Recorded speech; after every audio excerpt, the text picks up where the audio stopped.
Beijing accused Canada today of interfering in Chinese affairs, warning that today's meeting between the Prime Minister and the Dalai Lama could have severe consequences.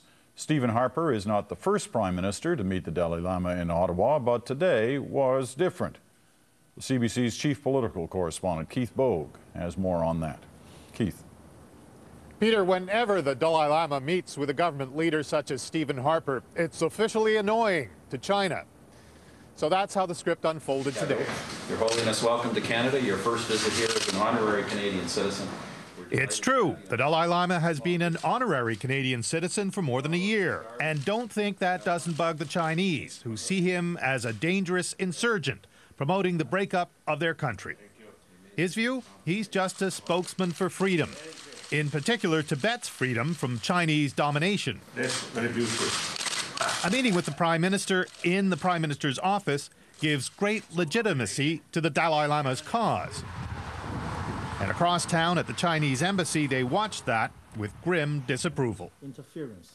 Later, they called reporters to say this was a bad day for China-Canada relations. It is a blatant interference in China's internal affairs and has severely hurt the feelings of the Chinese people, and will gravely undermine the relationship between China and Canada. The Dalai Lama had expected this and had already offered some advice to Chinese officials. Pick up a few tips on how to treat people while you're in Canada. I think you should learn more from your ministry, how to work for promotion of unity on the basis of mutual respect. Diversity, too.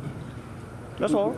Multiculturalism Minister Jason Kenney brushed off any suggestion there was a downside to this. So that this meeting with the Prime Minister will cause any damage in relations with China? No. Thank you very much. The Chinese say there will be damage, but they won't say what. This is something quite serious, and there must be some, consequences. Canada-China trade has continued to grow in spite of other friendly gestures to the Dalai Lama, such as making him an honorary citizen.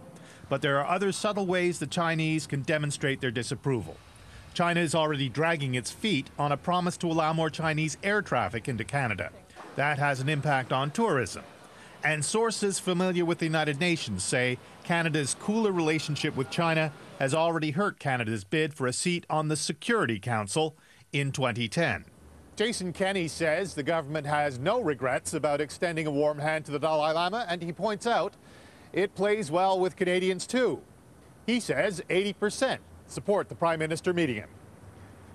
Peter? All right, Keith, thank you. Keith Bogue in Ottawa tonight.